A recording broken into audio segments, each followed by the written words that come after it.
Well, guys, today is another installment of the Skilled Trade Rescue podcast, and today I have Damon Martin on the podcast. Super excited to have Damon here. He is the actual working technician in the field, and as we've been trying to do, part of this series is to kind of get the word out as to what's going on in skilled trades and maybe share some things, some mindsets, some habits, hear about what folks like Damon are doing to be successful.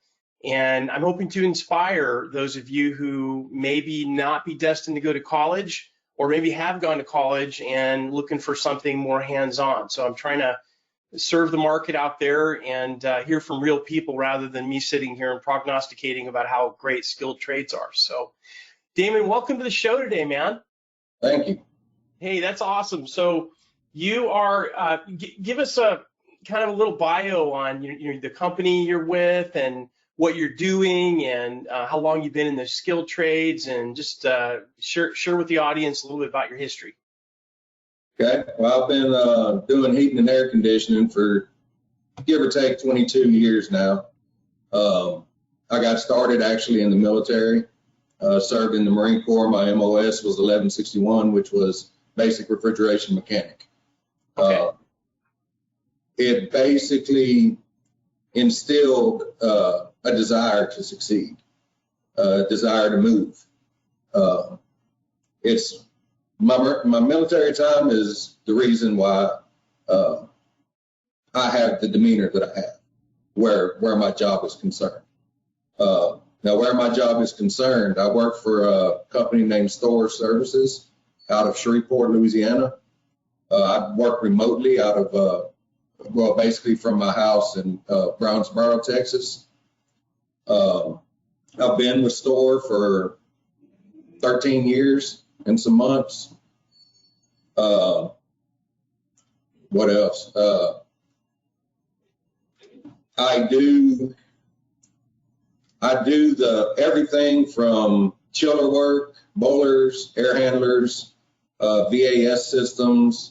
I also do building automation and controls. My current status at the company is a field BAS technician on the senior level.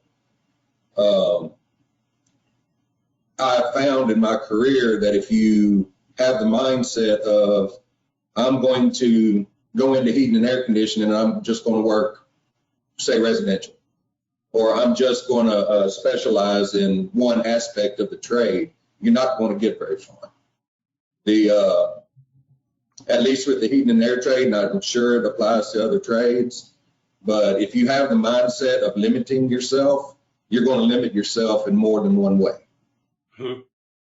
So that's my deal. You know, once again, being military, being Marine Corps, I also served in the Navy, served in two different branches, but being in the Marine Corps really instilled a desire to be the best at what I do. Doesn't matter what I'm doing.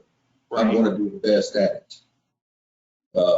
I have worked as an electrician. I've worked as a plumber. I've worked in, obviously, the heating and air trade. I've worked as a carpenter in my life. But this is where I belong. Mm-hmm. So just for you folks out there that don't know what BAS stands for, that's Building Automation Systems. And so tell us about that, because I think you're probably the first building automation specialist that we've had on. What is that particular what's that scope all about? So as a BAS technician, after the installs, you're the one that comes in when customers having problems. You diagnose using various tools to include a laptop, various software packages. Once again, you got to be open. You can't say, I want to specialize in one brand. You know, you need to be open to be able to work on multiple brands because you have multiple customers with multiple needs. I'll show up on a site, check in with my site contact. He'll take me to the piece of equipment not functioning correctly. I'll plug in, make a connection to the local controller. I may get on their front end.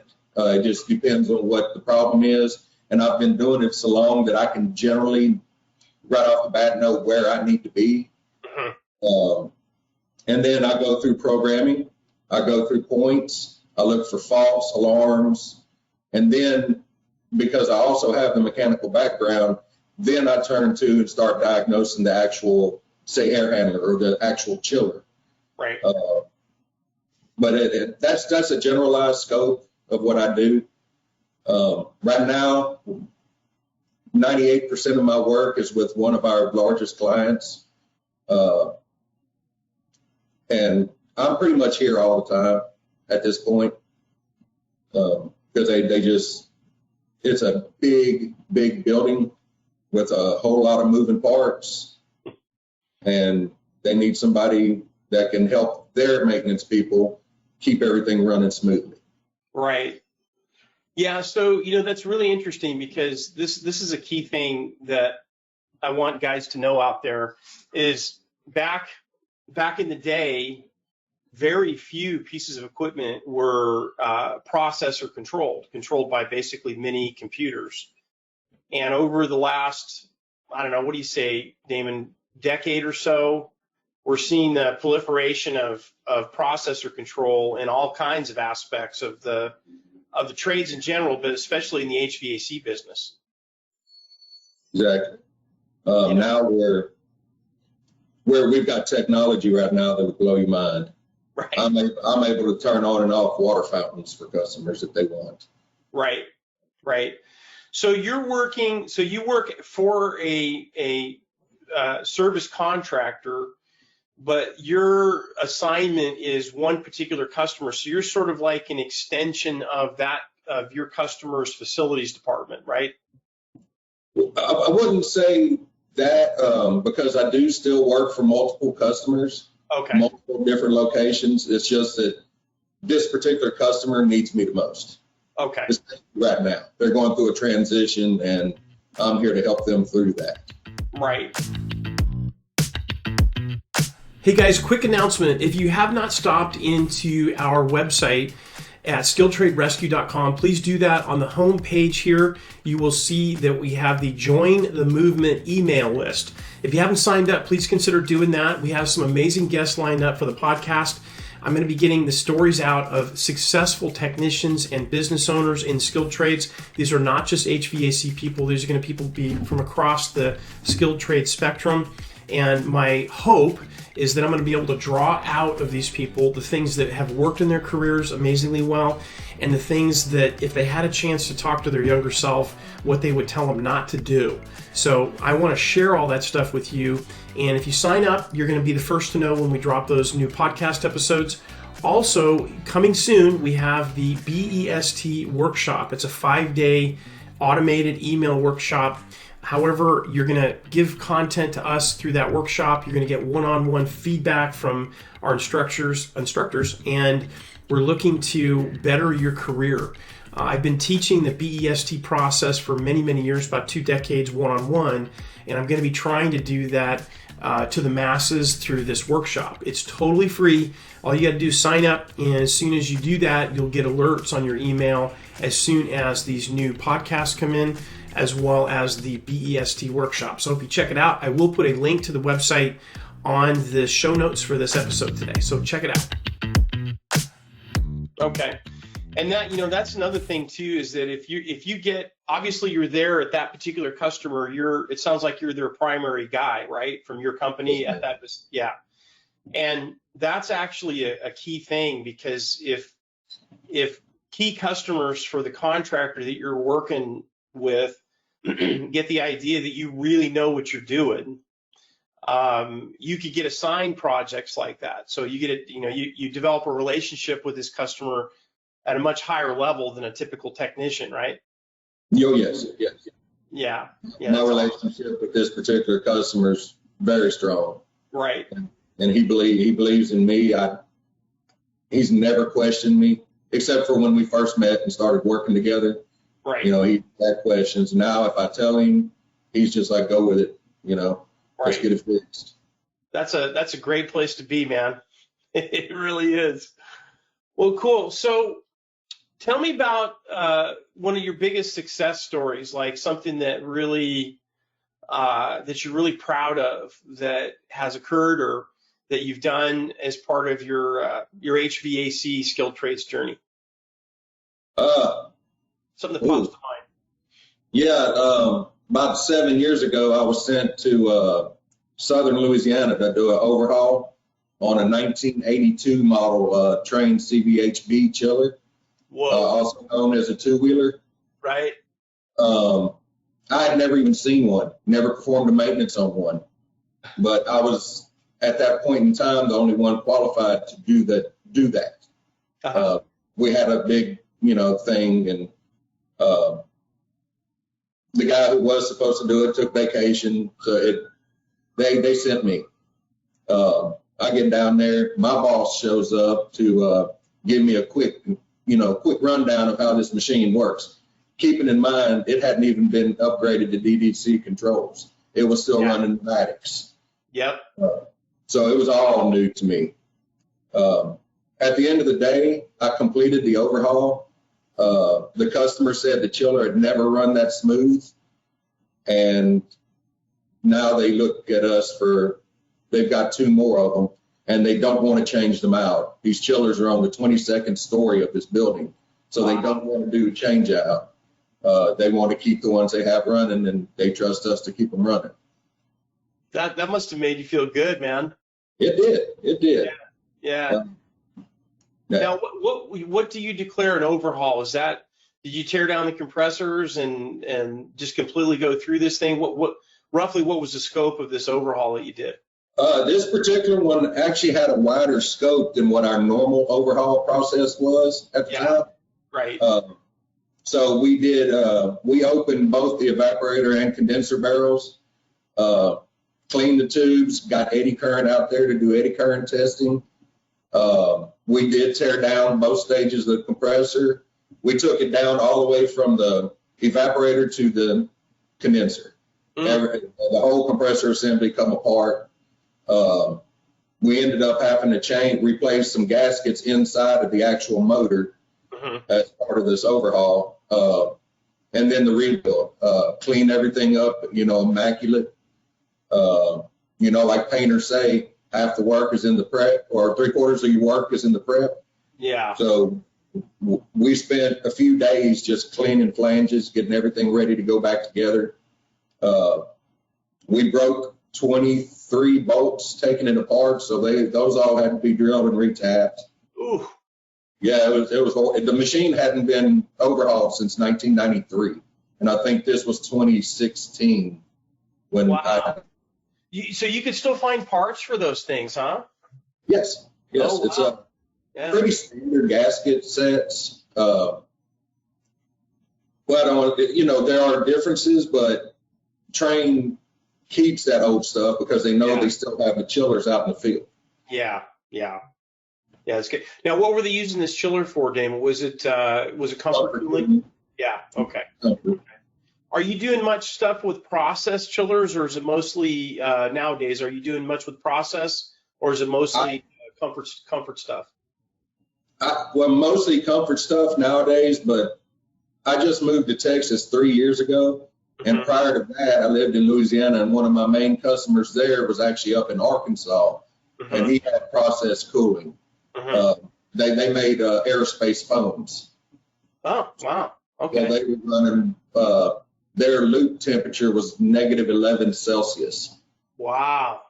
So I had to, it was my task to keep that machine running because they did not go back up. Right. Wow. So what kind of habits, I kind of touched on this in the opening, Damon, what kind of habits, speaking to the new technicians out there, do you find most important? And I understand the one getting to work on time and, that kind of stuff, but putting that aside for a minute, what's the secret sauce to becoming successful in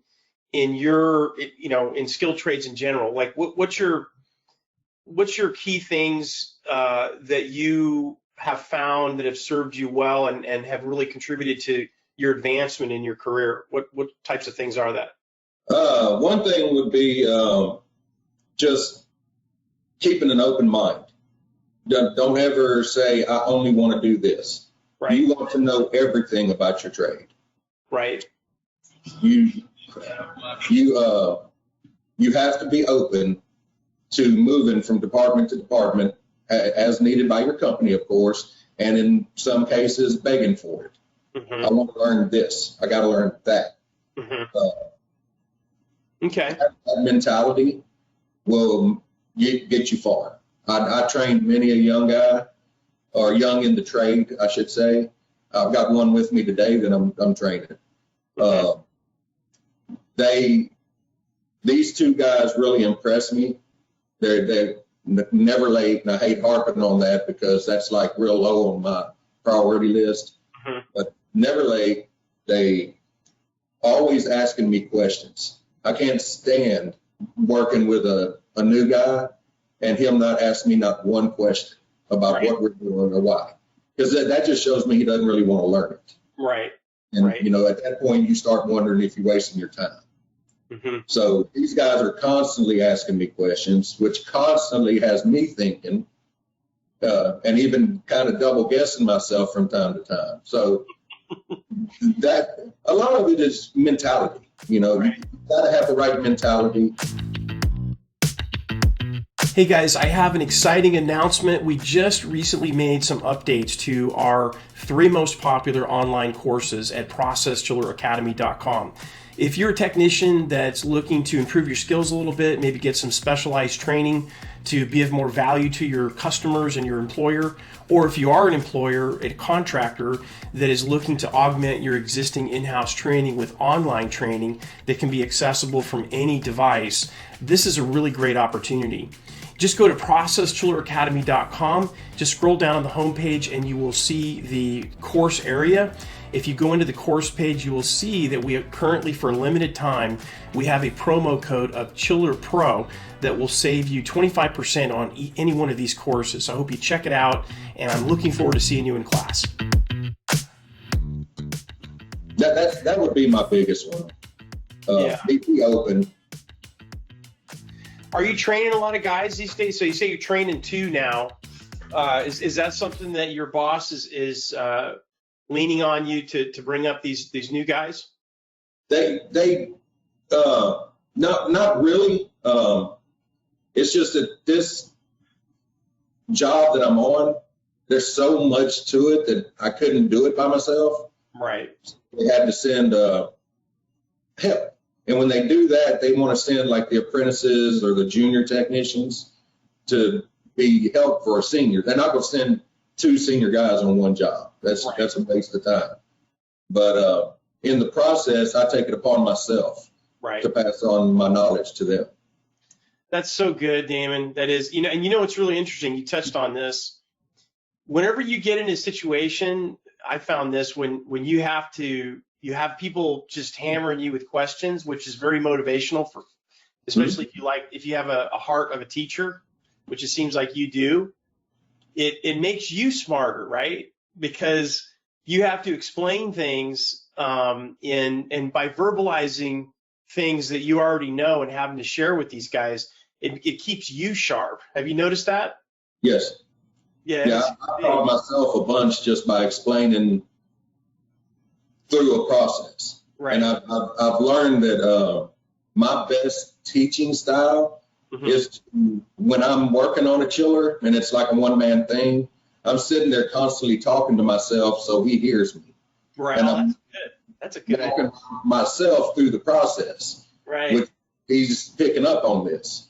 Yeah. And then the next chiller, and I kind of step back and see if he'll take control. And, everyone I've trained so far will step in there and take control until they get to the point where they're telling me, no, you're not doing this. You need to just be here to make sure we don't make a boo-boo. Right. Yeah, one of the things that maybe you run into this, but when you're, at the top of your game, if you will, and I have a feeling that's kind of about where you are. We're always learning stuff, but when you're pretty competent in what you do, you're competent and confident in what you're doing. There's 2 types of apprentice technicians. I used to call them the Klingons. You'd have the ones that they ran into a problem, so they immediately get on the phone with you and you quickly turn into kind of like a crutch. Yeah. I used to have that happen all the time, and I finally wised up. And I would start answering questions with questions. I would say something like, I don't know, what do you think? and then just shut up and see what they say. And after a while, they get the message, right? Right. And then you have the guys that will only ask a question if they truly don't know, right? And that's a different animal altogether. Or the ones that just won't ask questions because they're afraid that you think badly of them, about them. Right. Yeah.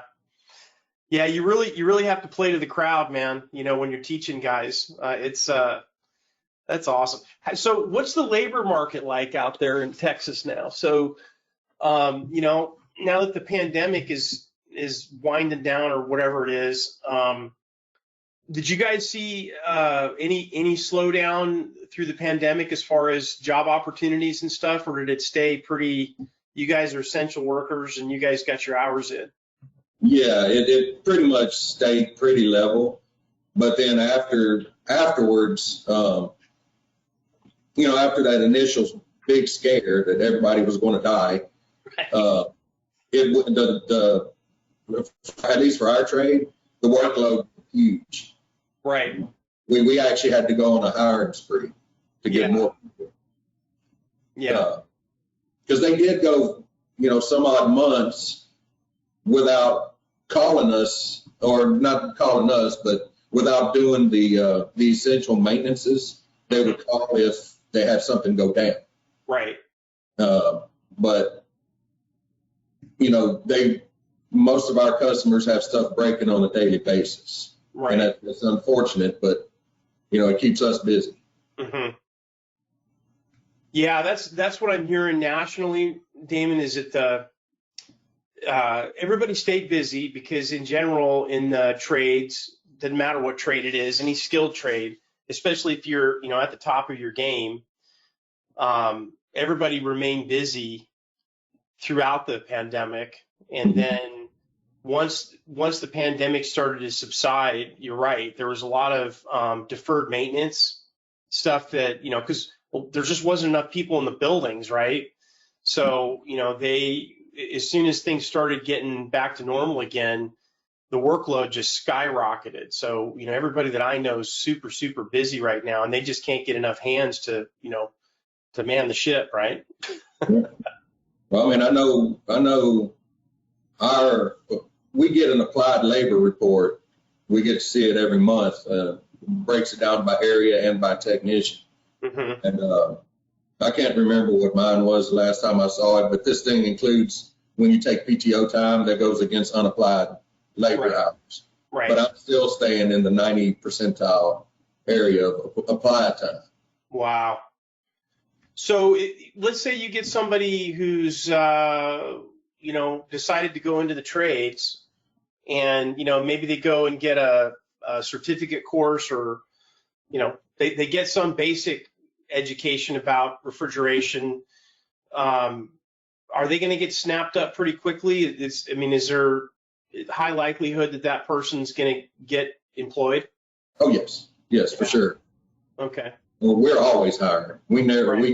In 13 years I've worked here, we've gone on one hiring freeze, and it didn't last but a couple of months. Yeah. And what if you don't mind me asking in Texas? So in general, what are apprentice technicians, first year guys and women? What are they starting out at now, roughly in Texas? Depending on who you go to work for and what aspect of the trade. Whether it be commercial, industrial, residential. My company is commercial and industrial. Apprentices, if I'm not mistaken, start around 15 an hour. Okay. That's the guy that just graduated school. And then they come to work for us, and we put them through a 5-year school. Okay. It's 5 years of NCCER training. Right. So then they get that on top of their trade school certifications. Are you guys union? No. You're not union. Okay. So what happens? Let's say they get their 5 years in. What's the, and you don't need to be specific to your company, just in general. What's a journeyman in Texas down there making now? Oh, journeyman, that I couldn't tell you. I mean, I wouldn't even be in the ballpark. Okay. But I never went through a journeyman's program myself. Mm-hmm. I literally have a Department of Defense PPA card. Well, let's just say, what's top wage? I guess would be a better way to ask that. What's a top wage for a senior HVAC commercial tech in Texas? Probably in the 40s. Okay. And then you got benefits on top of that? Yes. Yeah. Okay. Yeah. One of the things I've been hammering on for months, actually years now, is all of the media. The media, skilled trades is a dirty, smelly thing that, you only do when nothing else works out, right? I mean, that's the way it's being spun. And everybody quotes the Bureau of Labor Statistics. That's like the gold standard on what skilled trades makes, right? And it's nowhere close to accurate, just right. Nowhere close to it. So I haven't looked, but I'll bet you if I looked up your market on the Bureau of Labor Statistics sites and put in journeyman HVAC technician, it would probably say something in the $20 to $30 range, which is just nuts. It just doesn't exist, but. Yeah, because, I mean, somebody who's been doing it this long and has made it his life's goal to learn every aspect of the trade. Mm-hmm. If all you're getting offered is in the 20s and 30s, you're doing something wrong in your interview. Yeah, for sure.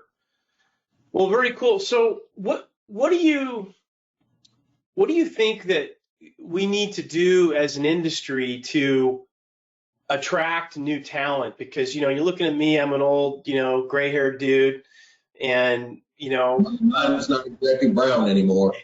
Yeah. So, we're getting old, right? And, yep. and I'm out here in the Northwest, but I have these conversations all the time, that you look at the typical HVAC, well, actually skilled trade truck, electricians, plumbers, doesn't matter. You're at a stoplight and you look in at that van next to you with the ladders on it. Chances are pretty good you're going to see somebody with a little more salt than pepper, right? So what can we do collectively as the exiting crew to help attract more men and women to skilled trades in general? I mean, have you put your head around that at all? Well, I think for one thing is we need to get rid of the persona that this is, dirty, nasty, extremely hard work. Right. It may have been back in the 80s, and in the 90s when I first got into it, no, it wasn't at that point. And now, I mean, we have stupid technology. We got stuff that one man can lift a 6,000-pound compressor motor and move it. Right. Now, due to safety purposes, you would never do that. You would always have a second man. So right. I think, put that out there. But, it's not like it used to be. Yeah, you get dirty, you get greasy.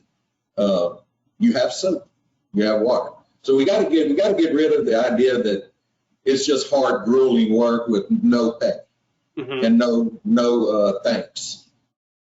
These career fields probably get the most thanks and pats on the back than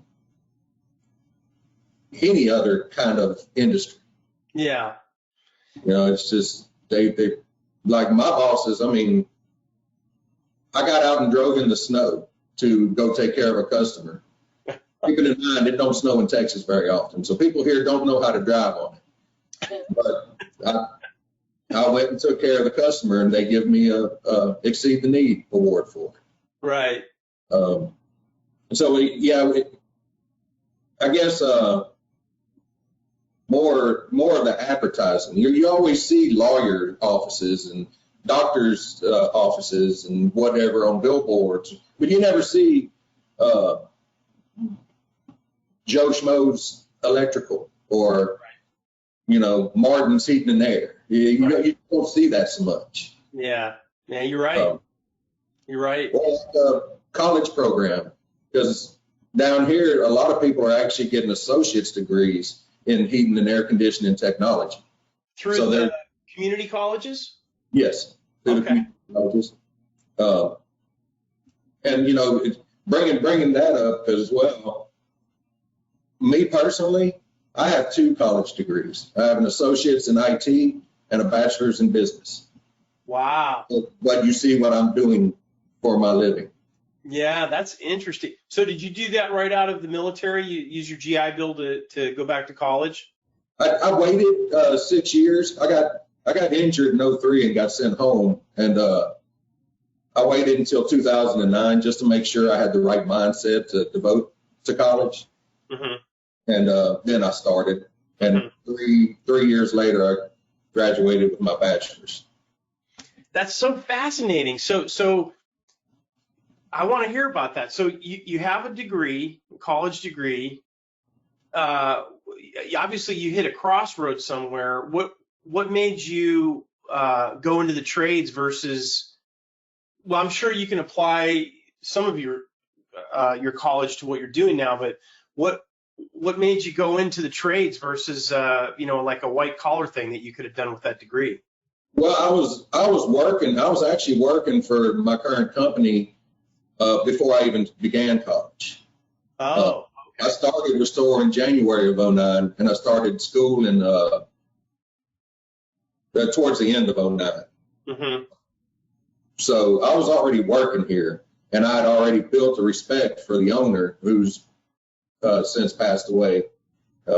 He greatly missed man, very respectable person. But I'd grown a certain level of respect for him, and his son was the VP of the company. At all the upper management, I had gotten such a huge amount of respect for them that I had already made up my mind it didn't matter if I graduated or not. From college, I was going to stay at store. Right. And if I decided to use my education for their benefit, then good to go. I would do it, but I would still be in the trades. Right. That's fascinating. People just don't impress me. Yeah. They want me to be too clean and shaven and stuff. That's fascinating because that's sort of a theme that I've done a couple of podcast interviews with military guys, and that's just a fascinating question to hear the answer to, because I've had several guys that like you was in the military, and they get out, and some have injuries, some don't, but they serve their country, and then they're at a crossroads. They're going, okay, so I can go in, use my GI Bill, and get a college education. So, and they can get through that with their GI Bill without a ton of debt. So that's good. But it's surprising to me that, a lot of guys out of the military are choosing to go into the trades for various reasons. Some went to work for family businesses. Some just didn't want to be a suit and tie sitting in a cubicle somewhere. It's so interesting to hear that. And a lot of us getting out of the service, though, we're used to the more grueling environments, right, and workloads. Right. So, my MOS was refrigeration mechanic, but when I deployed, I actually deployed as a logistics NCO. So I was working outside of my MOS. So, that brings back to the keeping an open mind to learn new things. Right. I was working in a logistics shop with the MOS of refrigeration, learning about logistics, preparing all the gear to ship to Kuwait, and then preparing the gear that came back when I did, preparing it to come back. So open mind gets you so far in multiple aspects of life. It's not just your career. Right. Your personal life. Yeah, no, that's a life lesson right there, man. It really is. Wow. So hey, we've been on this about a little over a half hour now. Did that go by quick? Yeah, I did. I wasn't even watching the time.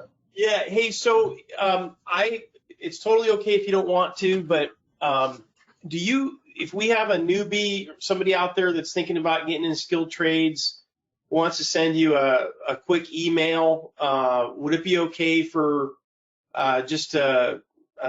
do you have an email you're okay with sharing with the world out there in case these guys have questions? Yes, by all means. I'll speak with anybody. I'll give them my phone number if they want.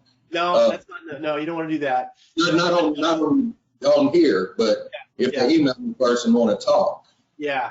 But my email is Damon, DAMON 32700 @gmail.com.